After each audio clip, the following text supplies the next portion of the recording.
अस्सलामुअलैकुम प्यारे दोस्तों, आज की इस वीडियो में हम आपको एक मौलाना साहब और एक जिन्नात के बच्चे का वाकया आपको सुनाएंगे। एक मौलाना साहब ने जिन्नात के बच्चे को कुरान पाक पढ़ाया। इसके बाद क्या हुआ आगे हम आपको इस वीडियो में बताएंगे।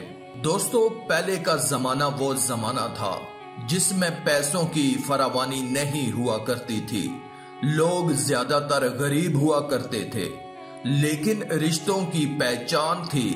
मोहब्बत और मेल जोल का दिखावा नहीं हुआ करता था। ये वाकया बयान करने वाले साहब कहते हैं कि उसी जमाने में हमारे मोहल्ले में एक मस्जिद थी। मस्जिद के इमाम साहब नहायत शरीफ आदमी थे। मौलवी साहब का सारा मोहल्ला बहुत इज्जत किया करता था। मौलवी साहब की बीवी का उनकी जवानी में ही इंतकाल हो चुका था और उनकी कोई औलाद ना थी। मौलवी साहब ना सिर्फ नमाज पढ़ाया करते थे, बल्कि मस्जिद में से किसी किस्म का कोई मुआवजा नहीं लिया करते थे। मोहल्ले वाले अक्सर उनकी जरूरियात उनके बगैर कहे पूरी कर दिया करते थे। कपड़े, खाने पीने की हर चीज उनको मिल जाती। मस्जिद के साथ उनका एक छोटा सा कमरा था जहां पर वो रहते थे। मौलवी साहब पूरे मोहल्ले वालों पर जोर देते कि दुनियावी तालीम के साथ साथ बच्चों को दीनी तालीम भी फर्ज के तौर पर देनी चाहिए। इसलिए सुबह सुबह हर बच्चे के लिए जरूरी है कि वो स्कूल जाने से पहले कुछ देर के लिए मस्जिद में जाकर कुरान पाक की तालीम हासिल करें। इसलिए बच्चे सुबह सुबह कुरान पाक पढ़ने मस्जिद में तशरीफ ले जाते थे। पुराना जमाना था, मस्जिद में एक कुआं था जिससे पानी भरा जाता था ताकि नमाजी नमाज पढ़ने के लिए आए तो उनको वजू के लिए पानी मैसर हो। कुएं से पानी निकालने के लिए उस वक्त कोई मोटर वगैरह तो हुआ नहीं करती थी, इसलिए कुएं से डोल की मदद से पानी निकाला जाता था। मोहल्ले के अक्सर खिदमत गुजार लोग जो मस्जिद की खिदमत किया करते थे वो कुएं से पानी निकाल कर मस्जिद में मौजूद ड्रम में डाल देते ताकि नमाजियों को वजू करने में कोई परेशानी ना हो। जो बच्चे मस्जिद में कुरान पाक पढ़ने जाते और उनमें जो कद काट में बड़े होते तो मौलवी साहब उनकी ड्यूटी लगा देते कि कुएं से तुम डोल भर कर पानी निकालो और इस ड्रम में डाल दो। किसी बच्चे की जिम्मेदारी एक दिन हुआ करती तो किसी की दूसरे दिन। कोई सफेद दुरुस्त कर देता तो कोई मस्जिद में झाड़ू लगा देता। बच्चे भी दिल से मस्जिद के काम काज में बढ़ चढ़ कर हिस्सा लिया करते, लेकिन ये सब कुछ कुरान पाक की तालीम हासिल करने के बाद किया जाता। इसके बाद बच्चे जल्दी जल्दी अपने घरों को लौट जाते और तैयार होकर स्कूल चले जाते। एक दिन मौलवी साहब मस्जिद में बैठे हुए बच्चों को कुरान पाक की तालीम दे रहे थे कि एक 14 से 15 साल का लड़का मस्जिद में दाखिल हुआ। वो लड़का शक्ल से ही बड़ा ही सीधा दिखाई दे रहा था। मौलवी साहब उसे देखकर चौंक पड़े क्योंकि वो अजनबी था। उसने जूते उतारे और मस्जिद के अंदर दाखिल हुआ। सर्दियों के दिन थे और मौलवी साहब अंदर बैठकर बच्चों को पढ़ाया करते।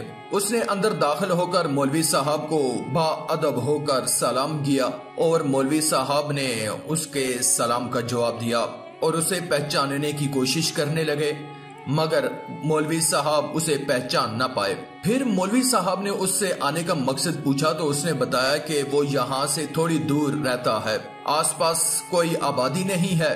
उसके माँ बाप उसे कुरान पाक की तालीम दिलवाना चाहते हैं, मगर करीब में कोई मस्जिद नहीं है, इसलिए मैं इतनी दूर शहर में आया हूँ ताकि कुरान की तालीम हासिल कर सकूं। मौलवी साहब, अगर आप मुझे कुरान पाक पढ़ा दिया करें तो मैं रोजाना सुबह नमाज के बाद पैदल चलकर यहाँ आ जाया करूँगा। मौलवी साहब क्योंकि बच्चों को कुरान पाक की तालीम पहले ही फ्री में दे रहे थे, इसलिए उन्होंने हामी भर ली और बड़ी ही खुशी और शफकत से बोले, बेटा ये तो सवाब का काम है, तुम भी पढ़ने आ जाया करो। बयान करने वाले भाई कहते हैं कि उस रोज से वो लड़का हमारे साथ ही कुरान पाक पढ़ने लग पड़ा। वो बच्चा बहुत कम गो था, संजीदा मजाज, उसकी उम्र महज 14 से 15 साल थी। किसी से बातचीत न करता, नहायत संजीदा था। अलग थलग बैठता, अपना सबक याद करता और बस चुपके से वहां से चला जाता। मौलवी साहब ने कभी उससे कोई बात ना पूछी, ना कभी उसने अपने बारे में कभी बताया। लेकिन एक बात थी कि मौलवी साहब जब उसे कोई काम कहते तो वो झट से फौरन ही वो काम कर देता। कभी मस्जिद में झाड़ू लगाने का कहते तो फौरन लगा देता, कभी सफे दुरुस्त करने का कहते थे फौरन दुरुस्त कर देता, और कभी कुएं से पानी निकालने का काम कहते तो वो फौरन ही कुएं से पानी निकाल कर ड्रम को भर देता। इसमें ज्यादा मुश्किल जो काम था वो कुएं से पानी निकालना था। डोल को भरकर पानी निकालना और फिर उस पानी को ड्रम में डालना, इस काम में आधा पौना घंटा लग जाता था। एक दिन मौलवी साहब ने उस लड़के को कहा कि वजू के लिए आज पानी बहुत कम है, फजर की नमाज के वक्त भी नमाजियों को मुश्किलात का सामना करना पड़ा था, इसलिए आज तुम जाओ और जल्दी से कुछ डोल पानी के निकाल कर उस ड्रम में डाल दो। वो लड़का सादत मंदी से सर हिलाकर उठा और बाहर निकल गया। मगर उसे गए हुए अभी थोड़ी ही देर गुजरी थी और तो वो वापस आ गया। मौलवी साहब जो बच्चों को सबक पढ़ाने में लगे हुए थे वो नजर उठाकर उसकी तरफ देखने लगे और बोले, अरे तुम इतनी जल्दी क्यों आ गए? लड़का बोला, मौलवी साहब मैंने तो 20 पानी के डोल उस ड्रम में डाल दिए हैं। मौलवी साहब उसके मुंह की तरफ देखने लगे कि इतनी जल्दी क्या कह रहे हो? बच्चा बोला, मौलवी साहब मैंने असल में जल्दी जल्दी कुएं में डोल डाला और जल्दी से पानी भरकर ड्रम में डाल दिया। इस काम में तो बस इतना ही टाइम लगता है। मौलवी साहब हैरान हुए और बोले कि ये कैसे मुमकिन है? लड़का बोला, असल में मौलवी साहब आप बच्चों को कुरान पढ़ाने में इतने मगन थे कि आपको वक्त का ख्याल ही नहीं रहा, इसलिए आपको पता नहीं चल सका कि मैं कितनी देर में वापस लौटा हूँ। मौलवी साहब उलझन में पड़ गए मगर खामोश हो गए और दोबारा बच्चों को पढ़ाने में मसरूफ हो गए। कुछ दिनों के बाद इत्तफाकन मौलवी साहब ने फिर उसकी ड्यूटी लगाई कि आज फिर तुम पानी डालो। वो लड़का चला गया और थोड़ी देर के बाद वापस आ गया। जब उसने बताया कि उसने पानी भर दिया है तो मौलवी साहब फिर हैरत से उसे देखने लग गए। मौलवी साहब खड़े हो गए और मस्जिद के सहन में से गुजरकर उस ड्रम की तरफ बढ़े। उन्हें शायद यकीन नहीं आ रहा था कि इतनी जल्दी उसने पानी कैसे भर दिया है। उन्होंने सर झुकाकर ड्रम के अंदर झांक कर देखा तो वाकई ड्रम में आधे से ज्यादा पानी भरा हुआ था। मौलवी साहब हैरान होते हुए वापस आ गए और कहने लगे, अरे भाई तुमने तो इतनी जल्दी उसे भर दिया। लड़का बोला, मौलवी साहब दरअसल मैं बहुत जल्दी जल्दी काम करने का आदी हूँ। लड़का मौलवी साहब की निगाहों में नहीं देख रहा था बल्कि सर झुकाए हुए अदब से बोला। अगले दिन मौलवी साहब ने एक और लड़के की पानी भरने की ड्यूटी लगाई तो वो पानी भरने गया और बहुत देर लगाकर वापस आया। बच्चे पढ़कर अपने अपने घरों को चले गए। वो बच्चा अंदर आया तो मौलवी साहब उसकी तरफ देखकर बोले, क्या हुआ बेटा, भर दिया पानी? वो बच्चा बोला, जी मौलवी साहब, लेकिन ड्रम तो आधा भी नहीं हो सका। मैंने बड़ी मुश्किल से पानी डाला है, डोल बहुत वजनी है। मौलवी साहब बेदहानी में कहने लगे, अच्छा तुम बैठो और जल्दी से सबक पढ़ो और जल्दी वापस घर जाओ, तुम्हें तो स्कूल भी जाना है। मगर मौलवी साहब फिर अचानक चौंक पड़े। उनके जहन में अचानक उसी लड़के का ख्याल आया जो कुरान पाक का सबक पढ़कर जा चुका था। उन्होंने सोचा वो लड़का तो बहुत जल्दी पानी भर देता था। मौलवी साहब काफी देर इस बात पर गौर करते रहे मगर उनकी समझ में कुछ भी नहीं आया। वो समझे कि शायद लड़का तंदुरुस्त और मजबूत जिस्म का है, इसलिए उसके अंदर ताकत ज्यादा है, इसलिए पानी वो जल्दी से भर लेता है। इसी तरह एक रोज मौलवी साहब बच्चों को पढ़ाने में मसरूफ थे कि मौलवी साहब के पास एक आदमी कहीं से मिलने के लिए आया। मौलवी साहब के पास बैठकर इधर उधर की बातें करने लगा। वो मौलवी साहब के लिए कुछ फल तोहफे के तौर पर लेकर आया था। मौलवी साहब उससे बातें करते करते कहने लगे, मेरा बहुत दिल चाहता है कि मैं कश्मीर के सुर्ख सेब खाऊं, मगर क्या करूं, कश्मीर यहाँ से बहुत दूर है, वहाँ जाए कौन? वही लड़का खामोश बैठा हुआ सारी बातें सुन रहा था। जब वो मेहमान मौलवी साहब से मिलकर वापस चला गया, वो लड़का भी सबक पढ़कर अपने घर चला गया। मगर अगले दिन एक अजीब वाकया पेश आया। मौलवी साहब बच्चों को पढ़ाने में मगन थे। बच्चों को सबक देने के बाद वो दो जानू होकर बैठ गए और बच्चे अपना अपना सबक पढ़ने लगे। जब मौलवी साहब सीधे होकर बैठे तो अचानक उनका हाथ एक कपड़े जैसी चीज से टकराया। उन्होंने देखा कि ये क्या है। जब घूम कर देखा तो एक कपड़े की गठड़ी थी। जब उठाकर देखा तो उनकी हैरत की इंतहा न रही। उस गठड़ी के अंदर सुर्ख रंग के कश्मीरी से मौजूद थे। मौलवी साहब की आंखें हैरत से फैल गईं। इधर उधर बच्चों की तरफ देखा कि किसी ने लाकर रखे तो नहीं, मगर सब बच्चे अपने अपने काम में मसरूफ थे। मौलवी साहब काफी देर हैरत में डूबे रहे कि आखिर क्या मामला है। मगर वही लड़का जो सामने बैठा सबक पढ़ रहा था, वो मौलवी साहब की तरफ देखकर मुस्कुराया और फिर से अपना सबक पढ़ने लगा। मौलवी साहब ने दोबारा गठड़ी को वहां रखा और सोचने लग गए कि हो सकता है फजर के वक्त कोई नमाजी नमाज पढ़ने आया हो और अपने साथ ये गठड़ी लाया हो और नमाज के बाद वो ये गठड़ी यहीं भूल गया हो। मगर नमाजियों से पूछने पर पता चला कि वो सेब तो किसी के भी नहीं थे। खैर मौलवी साहब ने सेब तो अलमारी में संभाल कर रख लिए और उन्हें पता चल चुका था कि वो कश्मीर के सेब थे। खैर कुछ दिनों के बाद बारिश की वजह से छत खराब हो गई तो उसी लड़के ने वो छत संभाल ली जो जल्दी जल्दी काम किया करता था। एक दिन मौलवी साहब टहलते हुए छत पर गए तो ये देखकर हैरान रह गए कि कमरे की छत पर मिट्टी का लेप किस तरह से किया गया था, जैसे कि वो मिट्टी का लेप ना हो बल्कि पत्थर तराश कर छत पर लगा दिए गए हों। मौलवी साहब की हैरत की इंतहा न रही। वो हैरान परेशान थे कि छत पर तो थोड़ा सा मिट्टी का ढेर पड़ा था, ये इतना मजबूत और इतना पथरीला छत कैसे है। अब तो मौलवी साहब का माथा ठनक गया। वो समझ गए कि जरूर दाल में कुछ काला है। वो उस लड़के पर कड़ी नजर रखने लगे। इतना तो मौलवी साहब को मालूम हो चुका था कि वो जरूर कोई गैर मामूली चीज है, या तो वो कोई गैर इंसानी है। मौलवी साहब बहुत कुछ सोचते गए मगर समझ में कुछ भी ना आया।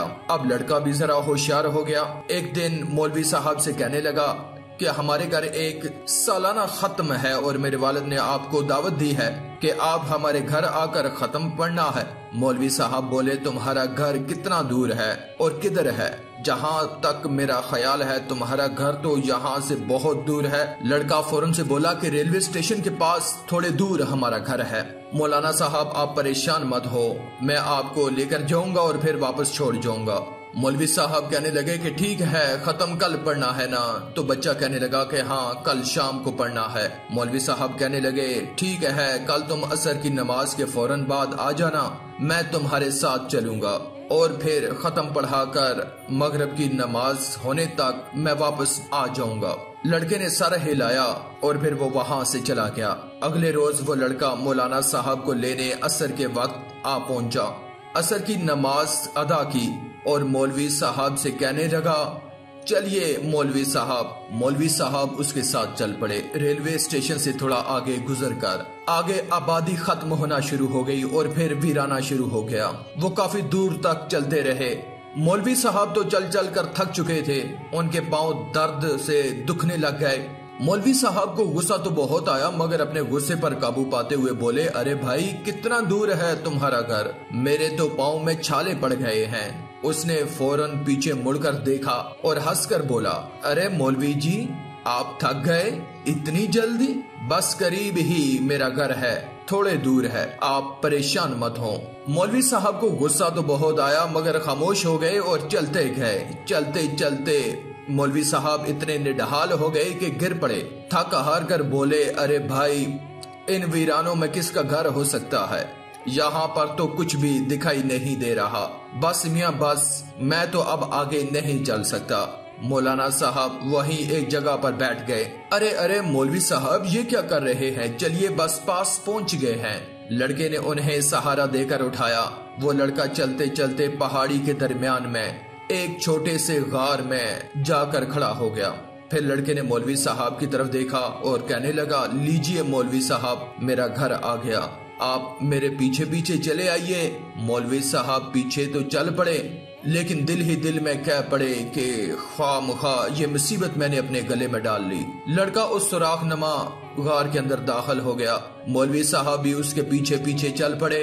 गार के अंदर मौलवी साहब दाखिल तो हो गए, मगर अंदर का अंधेरा देखकर वो कुछ डर गए।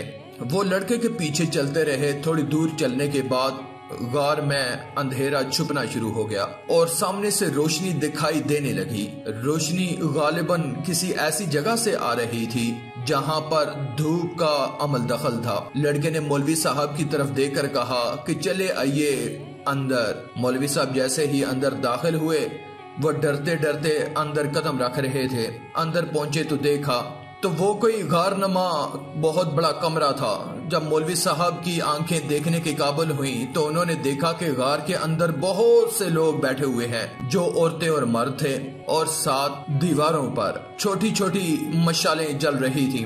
वो सब लोग एहतरामन मौलवी साहब के एहतराम में खड़े हो गए और उनको सलाम किया तो मौलवी साहब ने उनको जवाब दिया। मौलवी साहब हैरानगी की नजरों से उस जगह का जायजा लेने लगे। जब उनकी नजर दाईं तरफ पड़ी तो वो और डर गए। उस तरफ कोई 20-25 के करीब छोटे छोटे बच्चे खेल रहे थे। ऐसा लग रहा था कि जैसे छोटे बोने इधर उधर चल फिर रहे हैं। मौलवी साहब जल्दी से उस लड़के की तरफ देखकर कहने लगे, हाँ मियाँ, खत्म के लवाजमात जल्दी से लेकर आओ। मुझे मस्जिद में वापस पहुंचना है और मगरिब की नमाज अदा करानी है। मैं खत्म पढ़कर जल्दी वापस जाना चाहता हूँ। लड़के ने कहा, जी अच्छा, आप जरा बैठिए। उसने एक तरफ इशारा किया तो मौलवी साहब ने देखा वो एक पत्थर था और इस तरह तराशा हुआ था जैसे कोई कुर्सी बनी हुई हो। मौलवी साहब उस कुर्सी पर बैठ गए। वहां पर मौजूद एक शख्स उठा, उसने एक चादर मौलवी साहब के सामने बिछा दी और मौलवी साहब एक मरतबा फिर हैरत अंगेज मंजर देखकर दंग रह गए। वहां बैठे अफराद ने बिजली की सी स्पीड के साथ उस चादर पर बहुत सारे फल और दूसरे खाने पीने के लवाजमात रख दिए। फिर मौलाना साहब ने जल्दी जल्दी खत्म पढ़ना शुरू किया। उन्होंने खत्म को जानबूझकर मुख्तसर कर दिया और फिर दुआ मांगने के बाद फौरन खड़े हो गए और कहने लगे कि हमें अब इजाजत दीजिए। लड़के ने बैठे हुए लोगों की तरफ देखा तो एक बड़ी उम्र का आदमी फौरन खड़ा हो गया और आगे बढ़कर कहने लगा, मौलवी साहब, आपका बहुत बहुत शुक्रिया कि आप हमारे घर तशरीफ लाए। ये हमारे लिए बड़ी सआदत की बात है। ये मेरा बेटा है। उस आदमी ने उस लड़के की तरफ इशारा किया जो मौलवी साहब को वहां लेकर गया था। मौलवी साहब जो पहले ही उस माहौल में जाकर परेशान थे, वो कहने लगे, नहीं कोई बात नहीं, दीन के कामों में बढ़ चढ़ कर हिस्सा लेना चाहिए। शुक्रिया कैसा, अब मुझे इजाजत दीजिए। मौलवी साहब बैठिए, कुछ खा पी कर जाइएगा। नहीं नहीं, मुझे जाना है, मगरिब की नमाज का वक्त होने वाला है। मौलवी साहब ने उसे टालते हुए कहा। जवाब में वो मुस्कुरा दिया और कहने लगा, मौलाना साहब, आप हमारे घर तशरीफ लाए हैं, आपकी खिदमत करना तो हमारे लिए जरूरी है। ये कहकर उसने लड़के की तरफ देखा और बोला, जल्दी से थैली लाओ और मौलवी साहब को सामान भर कर दे दो। लड़का फौरन कहीं से 2 थैले ले आया। उन्होंने थैलों में खाने पीने का सामान भर दिया और जो चीजें वो भर रहे थे उसे देखकर तो मौलवी साहब हैरान रह गए और दूसरे थैले में बहुत सारे कोयले भर दिए। और उस लड़के का बाप उस लड़के से कहने लगा कि जाओ, मौलवी साहब को वहीं अपनी मुकाम पर छोड़ आओ जहां से इन्हें लेकर आए थे।